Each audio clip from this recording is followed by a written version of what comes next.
로마서 7장입니다. 로마서 7장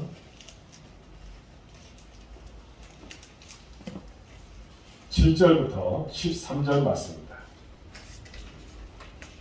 로마서 7장 7절부터 13절 말씀입니다. 248명 있습니다. 한 절씩 교도록 하겠습니다. 그런즉 우리가 무슨 말을 하리요? 율법이 죄냐? 그럴 수 없느니라. 율법으로 말미암지 않고는 내가 죄를 알지 못하였으니 곧 율법이 탐내지 말라 하지 아니하더라면 내가 탐심을 알지 못하였으리라. 그러나 죄와 기회를 타서 계명으로 말미암아 내 속에서 완전한 정죄를 말하니 이는 율법이 없으면 죄가 죽은 것입니다.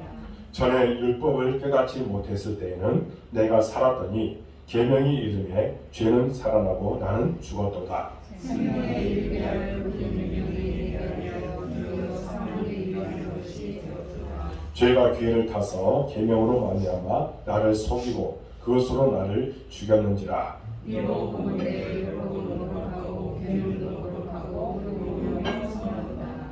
13절을 함께 읽겠습니다. 그런즉 선한 것이 내게 사망이 되었느냐? 그럴 수 없느니라. 오직 죄가 죄로 드러나기 위하여 선한 것으로 말미암아 나를 죽게 만들었으니 이는 계명으로 말미암아 죄로 심히 죄되게 하려 함이라. 아멘. 오늘 이곳에 참여한 여러분들에게 하나님의 은혜와 축복이 함께하실 줄 믿습니다. 오늘 우리가 말씀을 나누고자 하는 제목은 그리스도인이 이해해야 될 율법이라는 내용으로 말씀을 나눌 때에 큰 은혜 받으시기 바랍니다. 방금 설교 제목이 뭐라고 했죠? 그리스도인이 이해해야 할 율법, 그것으로 제가 정했다고 했습니다. 이 제목에는 깊은 뜻이 있습니다. 유대교에서 기독교로 개종한 바울이 율법을 어떻게 보았는지 들어있고, 또 로마에 있는 기독교인들이 아직도 그들을 미혹하는 유대교 율법을 어떻게 이해해야 하는지에 대해서 바른 지침을 말하는 것이 이 내용이라고 할 수 있다는 겁니다. 그럼 제목에서 말하는 그리스도인에 대해서 우리가 먼저 생각해 볼 필요가 있습니다. 그리스도인이 어떤 존재입니까? 그리스도인이 어떤 존재죠? 복음을 믿는 사람입니다. 그렇죠? 복음을 믿는 사람입니다. 따라하겠습니다. 복음을 믿는 사람. 복음을 믿는 사람. 그럼 복음이 무엇입니까? 복음은 예수 그리스도입니다. 예수 그리스도가 복음이라고 할 수 있습니다. 정리하면 이렇게 이야기할 수 있습니다. 그리스도인은 예수님을 주와 그리스도로 믿는 사람들이라고 이야기할 수 있습니다. 그러니까 우리는 예수님을 주와 그리스도로 구세주로 믿는 사람들입니다. 믿습니까? 구체적으로 예수님의 어떤 점을 믿는 것입니까? 이렇게 물어보면 우리는 복음의 핵심 두 가지를 명확하게 믿는다고 할 수 있다는 겁니다. 하나는 뭐죠? 네, 권사님 맞습니다. 십자가입니다. 나를 위해 물과 피를 다 쏟으시고 돌아가신 십자가의 죽음을 믿는다고 고백해야 합니다. 나 대신 예수님이 그 모든 것들을 행하였다는 겁니다. 또 하나는 뭡니까? 부활입니다. 무덤에 묻히신 예수님이 죽음의 권세를 깨뜨리시고 3일 만에 부활하셨다는 사실을 믿어야 합니다. 아멘. 여러분, 우리가 사용하는 동전에는 여기에 동전이 있습니다. 500원짜리 동전인데 여러분 앞면과 뒷면 여러분들 구분할 줄 아나요? 네? 네. 권사님 아십니다. 자, 제가 여기 학이 그려져 있습니다. 학이 그려져 있는데 여기에 이것은 앞면일까요? 뒷면일까요? 아멘. 네? 네, 아이고 권사님 잘하시네. 앞면입니다. 그러면 뒤에 보면 이제 여기에는 2005년이라고 되어 있고 500이라고 하고 한국은행이라고 했습니다. 그러면 이것은 뒷면입니다. 자, 여러분들 앞으로 앞면과 뒷면 잘 구분할 줄 아시기 바랍니다. 그러면 중요한 것은 앞면이든 뒷면이든 이것 중에 하나라도 없으면 어떨까요? 돈이 아니에요. 돈이 아니죠. 가치가 없는 것입니다. 복음도 그렇다는 겁니다.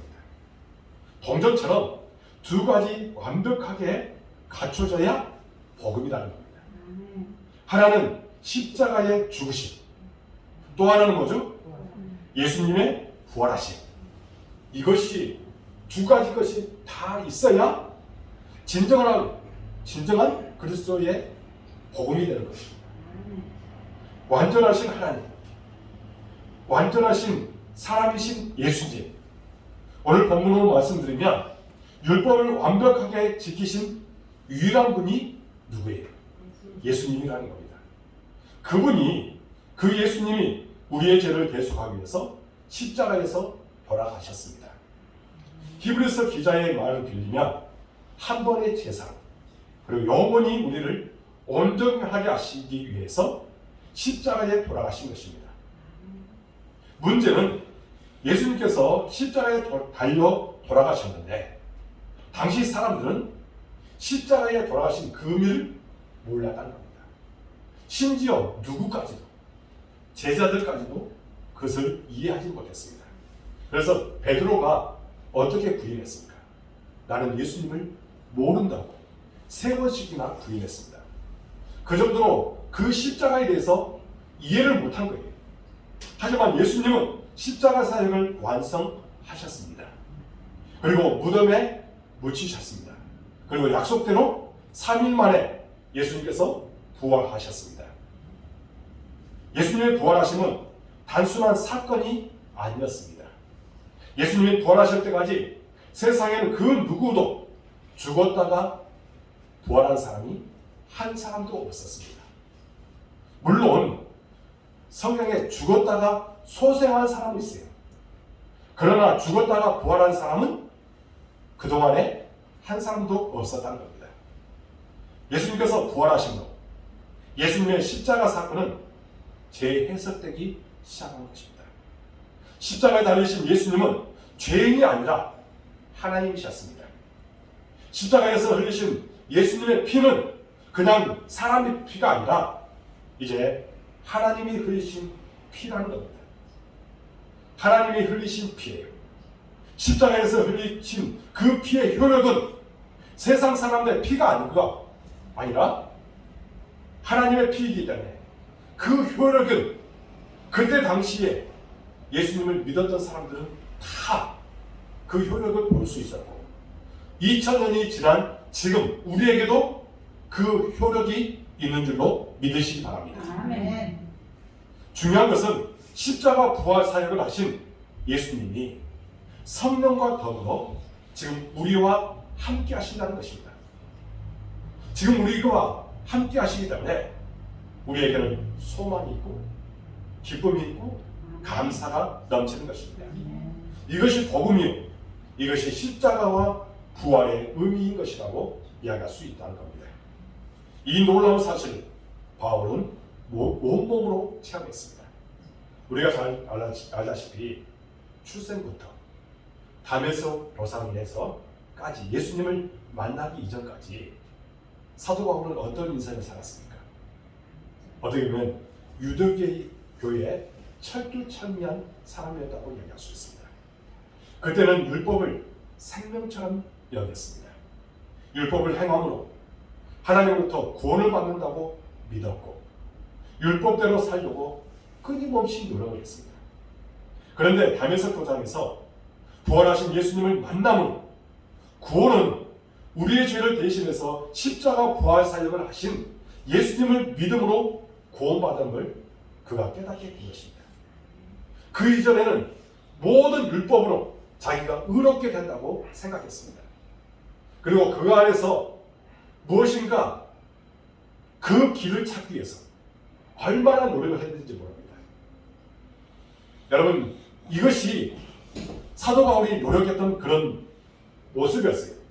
그런데 다메섹 도상에서 예수님을 만나고 나서 그 인생이 완전히 거꾸러진 것입니다. 그러고 나서 예수님을 믿음으로 구원받은 사실을 그가 깨닫게 되었습니다. 그동안 자신이 믿었고 중요하게 여겼던 율법의 기능은 예수님을 만나도록 인도하는 역할을 한 것임을 알게 되었다는 겁니다. 여러분, 율법은 누구를 만나는 그런 길이 된다고요? 예수님을 만나는 인도하는 역할만 하는 거예요. 그래서 바울이 쓴 서신서 두 곳에는 율법에 대해서 이렇게 이야기하고 있습니다. 히브리서 10장 1절에 보면 이런 말씀이 있습니다. 율법은 장차 올 좋은 일의 그림자일 뿐이요 참 형상이 아니므로 해마다 늘 드리는 같은 제사로 나오는 자들을 온전하게 할 수 있느니라. 할 수 없느니라. 그러니까 율법은 장차 올 좋은 일의 그림자일 뿐이라는 거예요. 율법이 장차 오실 예수 그리스도의 그림자 역할을 할 뿐이라는 겁니다. 갈라디아서 3장 24절에 보면 이런 말씀이 있습니다. 이같이 율법이 우리를 그리스도께 인도하는 초등교사가 되어 우리로 하여금 믿음으로 말미암아 의롭다 함을 얻게 하려 함이라 했습니다. 그러니까 율법을 그리스도께 인도하는 초등교사라고 정의를 하고 있다는 겁니다. 옛날 개혁 한국판에서는 이 그리스도에게 인도하는 뭐라고요? 몽학 선생이라고 했습니다. 몽학 선생. 그러니까 우리가 학교 생활을 할 때에 초등학교 때 선생님을 누구를 만나느냐 이것이 얼마나 중요한지 모릅니다. 그 사람의 인생이 바뀔 수 있습니다. 그만큼 그분의 영향으로 큰 인물이 될 수도 있습니다. 율법이 바로 초등교사처럼 우리를 복음이신 그리스도께로 인도하는 역할을 한다는 것입니다. 이것을 믿으십니까? 네. 문제는 바울은 율법이 초등교사의 역할, 장차 오실 그리스도의 그림자 역할을 하는 것을 바로 알았지만 당시 예수님을 영접한 교인들과 아직 한 번도 만나보지 못한 로마에 있는 교인들은 율법에 대한 정리가 제대로 되어있지 않았다는 겁니다. 그래서 그들의 현실적으로 고민하는 것이 뭐냐면 율법이 과연 무엇인가 그들은 끊임없이 고민하고 있었던 거예요. 그래서 사도 바울이 그 문제를 지금 해결해 주기 위해서 오늘 로마서를 쓰고 있는 것입니다.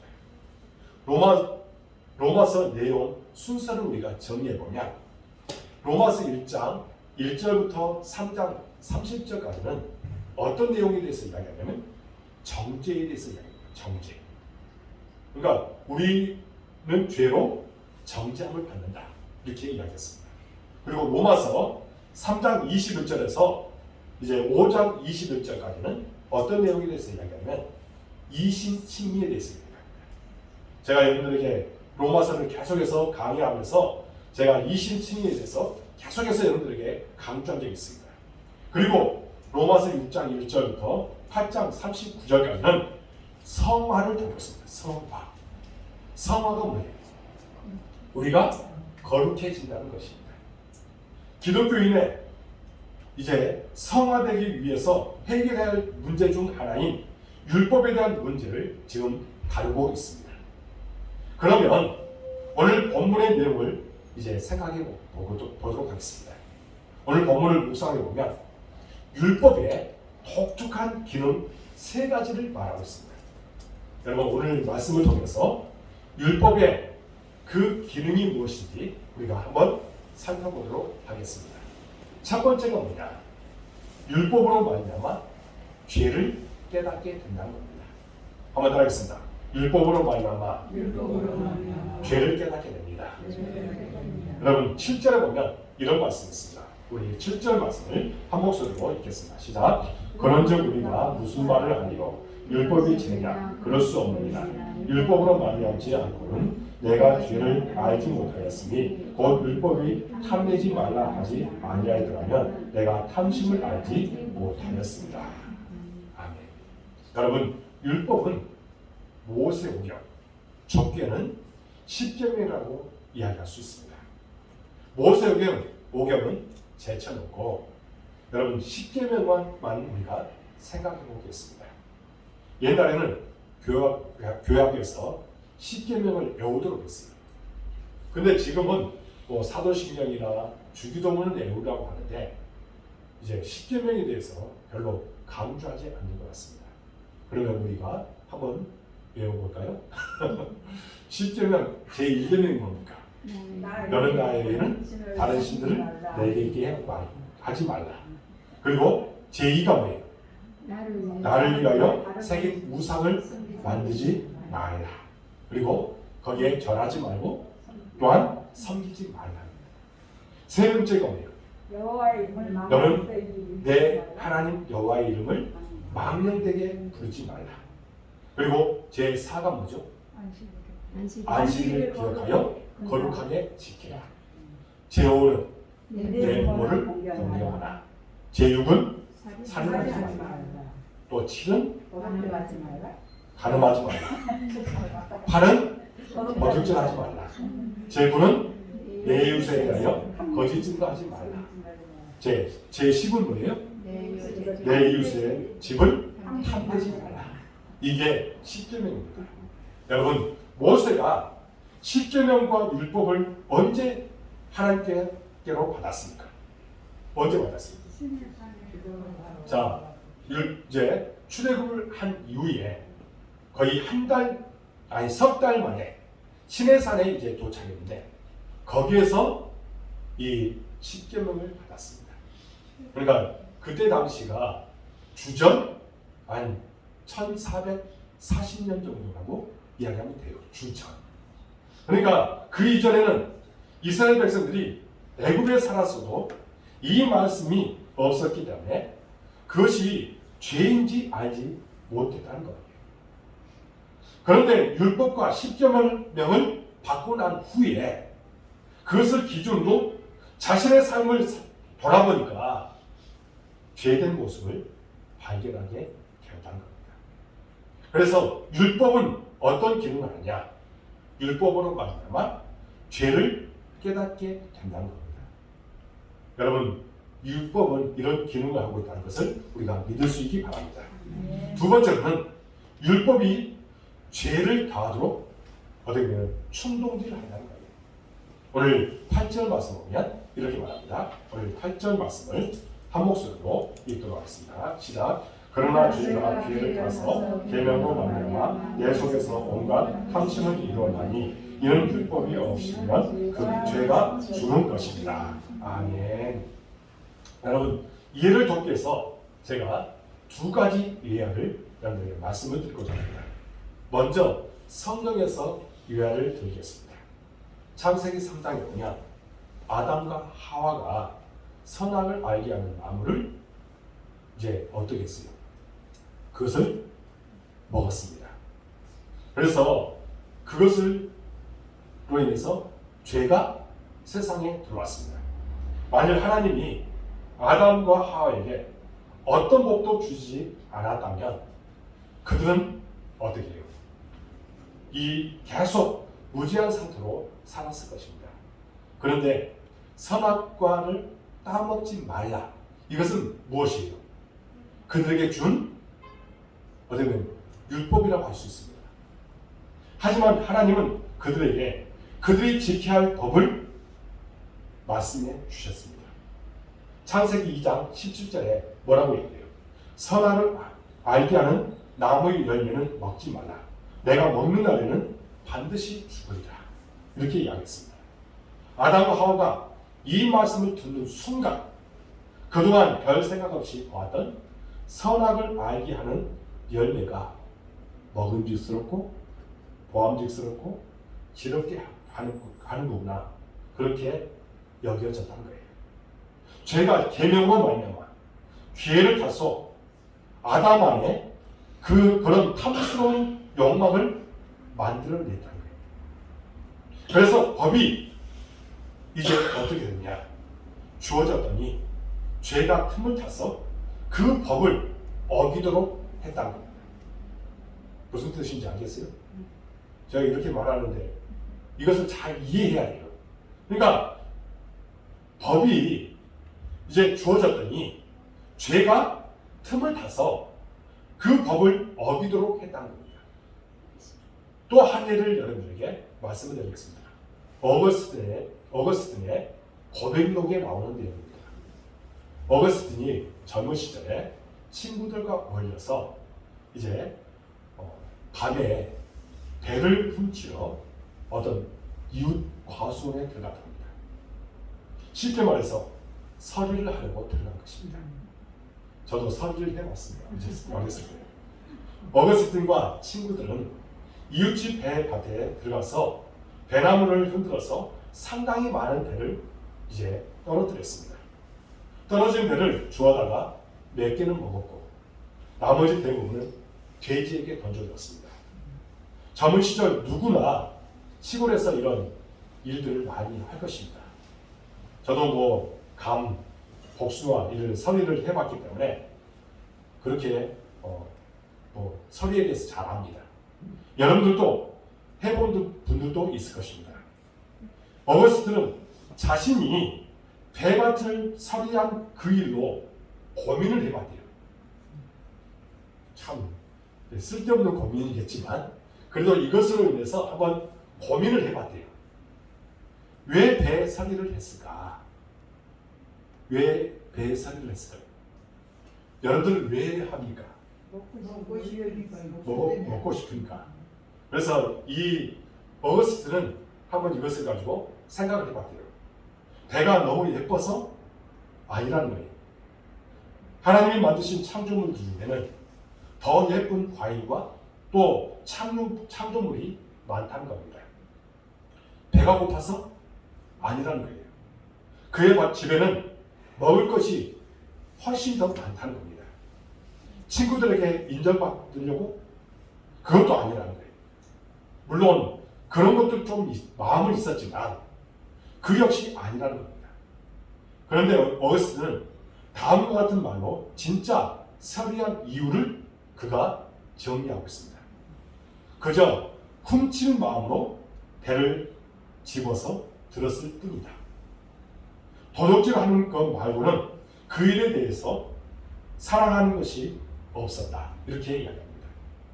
그러니까 어거스틴은 도둑질하지 말라는 금지하는 명령이 있었기 때문에 더 훔치고 싶은 욕망이 그 마음에 있었다고 고백하고 있습니다. 참 여기에 대해서도 좀 제가 이해는 못하지만 그래도 어거스틴은 그런 마음이 있었다는 거예요. 그러니까 훔치지 말라 이런 것이 있으니까 더 훔치고 싶은 마음이 그 마음에 있었다는 거예요. 그렇잖아요? 여러분 어거스틴만의 문제는 아닙니다. 자녀를 키워보면 부모가 하지 말라는 것은 더하는 경향이 있습니다. 여러분 우리 고등학생들에게 게임하지 마라 그렇게 하면 어떻게 해요?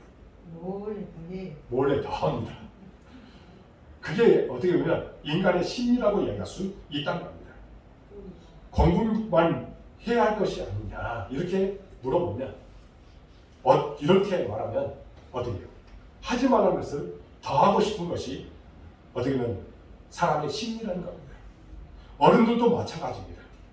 하지 말라고 하는 것이 있다면 그것을 더 하는 것이 죄의 특성이라는 것을 말하고 있다는 겁니다.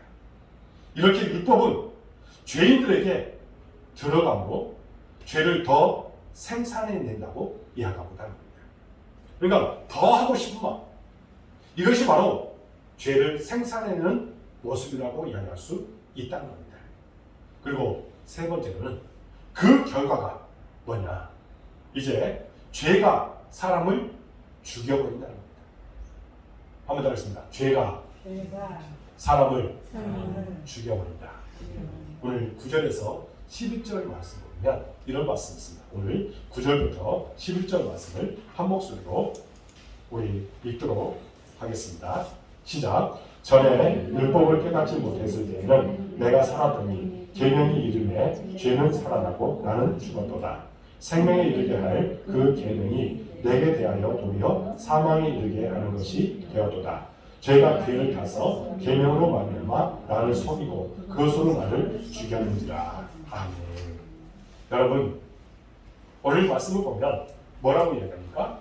이제 또 13절을 보면 이런 말씀도 있습니다. 13절도 보겠습니다. 13절입니다. 자, 시작. 그런즉 선한 것이 내게 사망이 되었느냐? 그럴 수 없느니라. 오직 죄가 죄로 드러나기 위하여 선한 그것으로 말미암아 나를 죽게 만들었으니 이는 계명으로 말미암아 죄로 심히 죄되게 하여 함이라. 아멘. 여러분, 율법을 알면 알수록 내가 죄인 줄 알고, 아하, 내가 죄 때문에 죽었구나. 어떻게 하는 것이 좋을까요? 여러분, 이렇게 하는 것이 좋겠습니까? 아니면 좋지 않겠습니까? 여러분, 이렇게 어떻게 보면 내가 죄 때문에 죽었구나. 이렇게 생각하는 것이 여러분 좋은 거예요? 나쁜 거예요? 이것은 어떻게 보면 좋은 것이라고 이야기할 수 있습니다.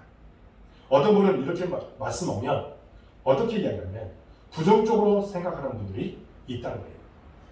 어떻게 생각하냐?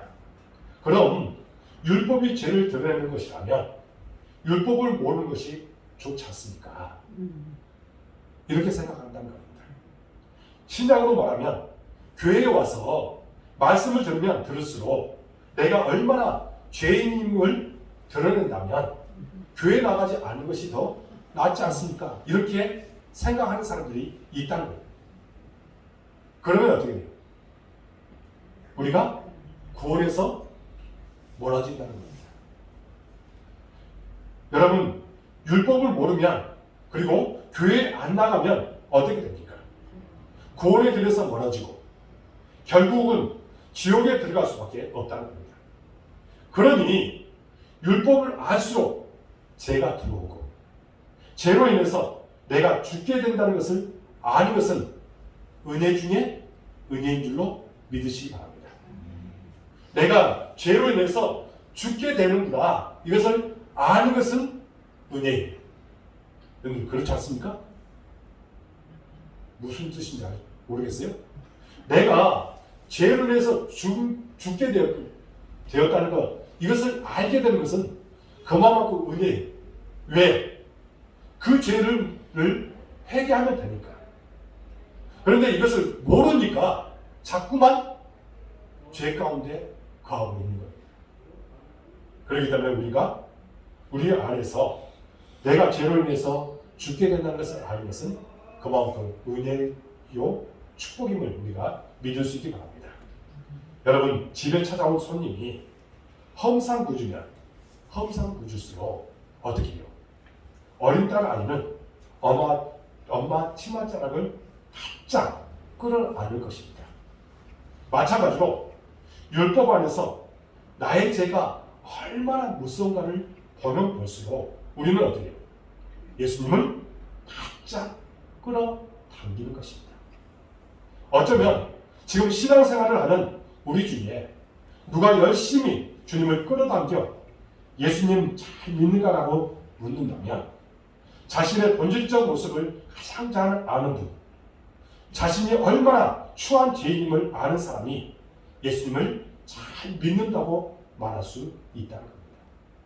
내가 얼마나 추악한 죄인인지를 잘 아는 사람은 그만큼 예수님을 잘 믿을 수 있는 길이 열린 겁니다.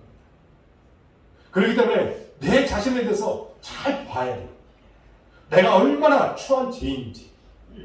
그렇기 때문에 율법이 이런 기능을 한다는 거예요.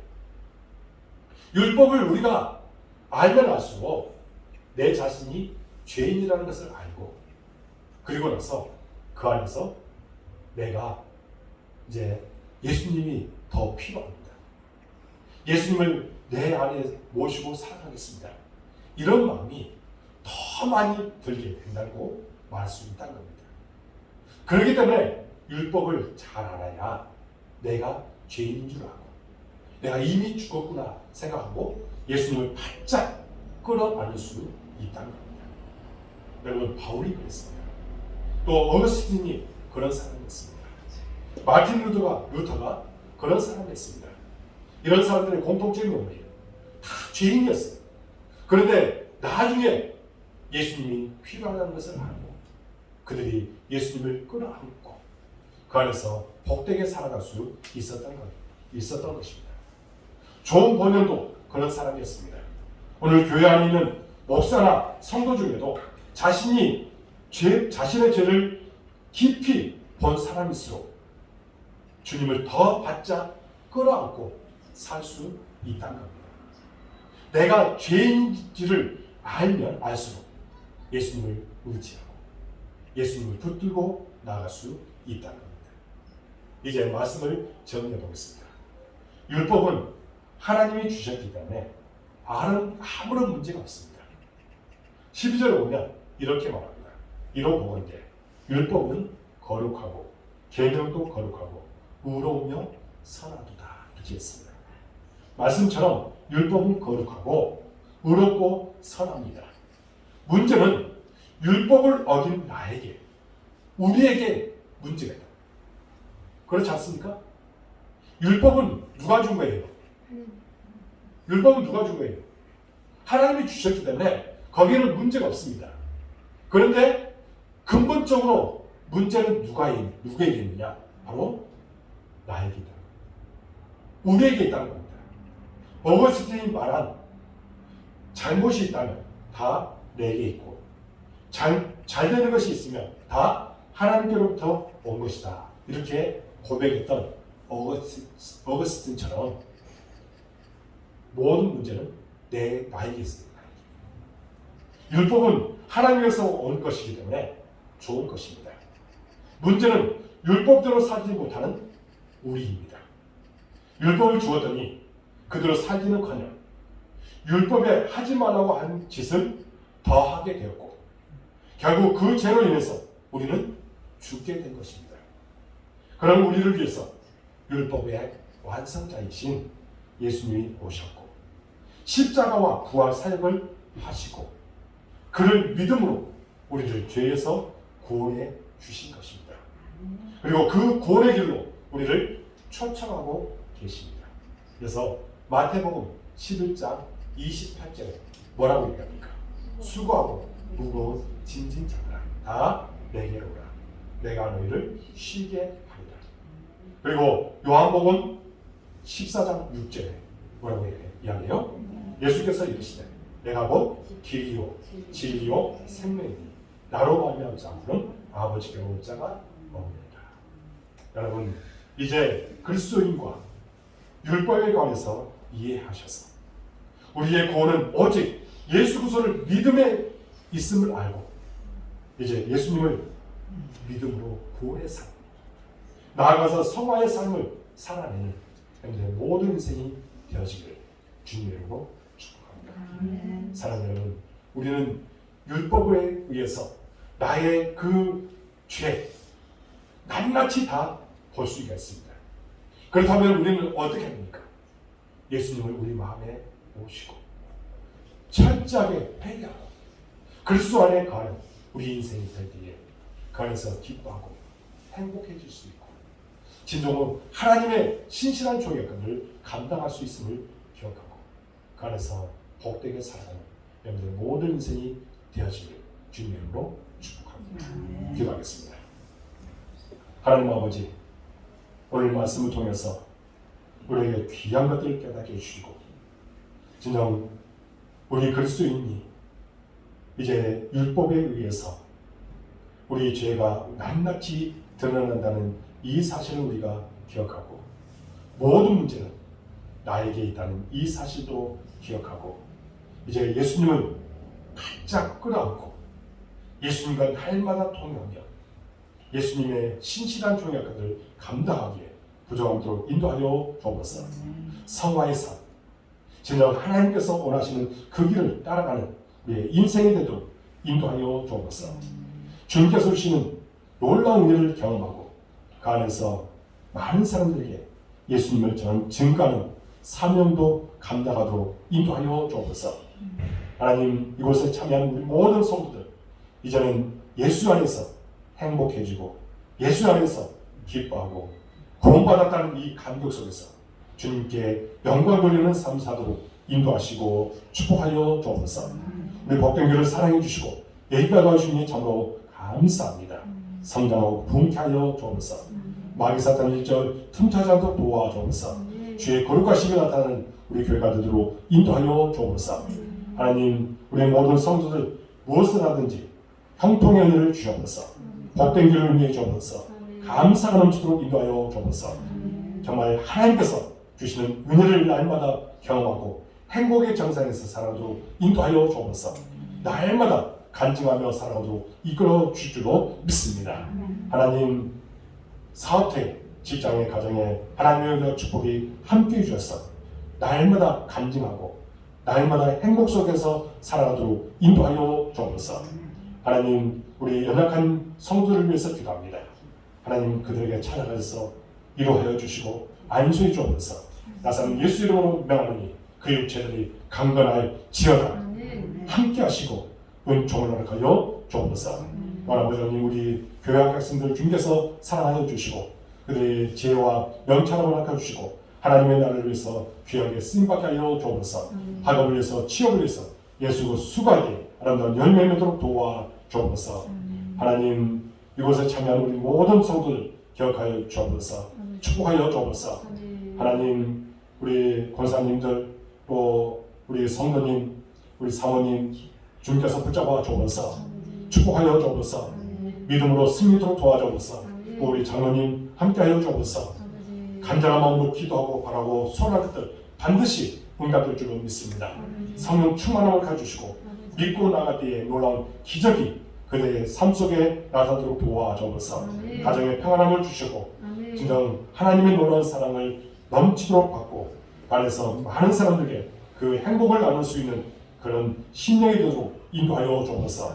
하나님, 자녀들을 축복하여 주시고 자녀들의 모든 삶이 복된 삶, 감사의 삶이 넘치도록 도와주시고 근심이 다 떠나가고 염려가 떠나가고 안에서 복되게 살아가는 심령이 되도록 인도하여 주옵소서.